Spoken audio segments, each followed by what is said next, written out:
Dans le petit village de Coulé, niché entre la forêt dense et une rivière silencieuse, les anciens répétaient toujours la même mise en garde. L'argent trouvé par terre n'est jamais un cadeau du destin. Mais comme beaucoup de jeunes, Kossi ne croyait pas vraiment aux paroles des vieux. Kossi était un jeune homme ambitieux, mais pauvre. Son père était mort très tôt, et sa mère vendait du maïs grillé au marché pour survivre. Chaque jour, il voyait les fils des riches commerçants porter de beaux vêtements, acheter des téléphones et conduire des motos brillantes. Un soir, alors que le soleil disparaissait derrière les grands fromagers, Kossi rentrait du champ en empruntant le vieux chemin poussiéreux qui traversait la forêt. Le silence était étrange.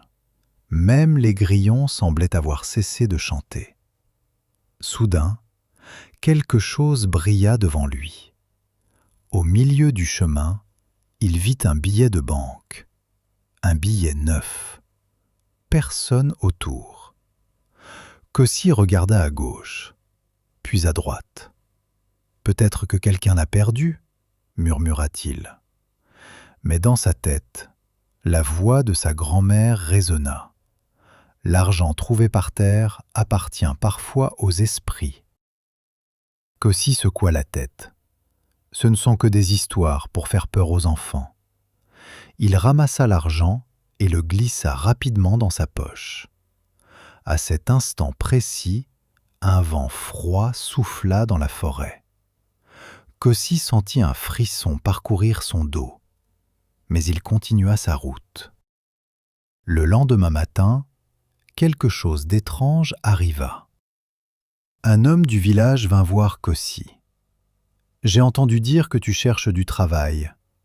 Viens m'aider dans mon commerce au marché. » En une seule journée, Kossi gagna plus d'argent qu'en une semaine. Les jours passèrent, et la chance continua. Il trouvait toujours de l'argent. Les affaires marchaient. Très vite, Kossi devint l'un des jeunes les plus riches du village. Il acheta une moto, puis une maison en briques. Les gens murmuraient. Comment un garçon aussi pauvre est devenu riche si vite? Mais Kossi souriait simplement. Une nuit, Kossi fit un rêve terrible. Il se trouvait dans la forêt sombre. Au milieu des arbres, une vieille femme apparut. Ses yeux brillaient comme des braises. Sa voix était grave. « L'argent que tu as ramassé ne t'appartenait pas. » Kossi trembla. « Qui es-tu » La vieille femme répondit lentement. « Je suis celle qui donne et celle qui reprend. » Puis elle ajouta. « Chaque richesse empruntée aux esprits doit être payée. » Kossi se réveilla en sueur. Son cœur battait très vite. Mais il décida d'ignorer le bruit. Quelques semaines plus tard, les choses commencèrent à changer. Sa moto tomba en panne. Son commerce perdit de l'argent. Sa mère tomba gravement malade.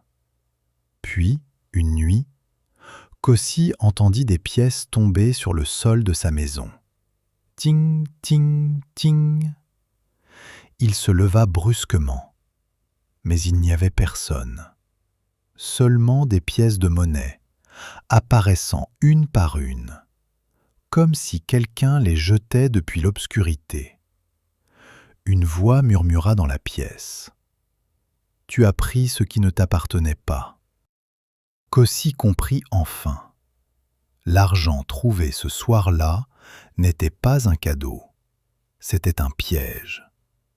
Terrifié, Kossi alla voir le vieux sage du village. L'ancien écouta toute l'histoire sans l'interrompre. Puis il dit calmement. Certains sorciers déposent de l'argent sur le chemin pour attirer les gens. Celui qui le ramasse prend aussi la malédiction attachée à cet argent. Kossi tomba à genoux. Que dois-je faire ?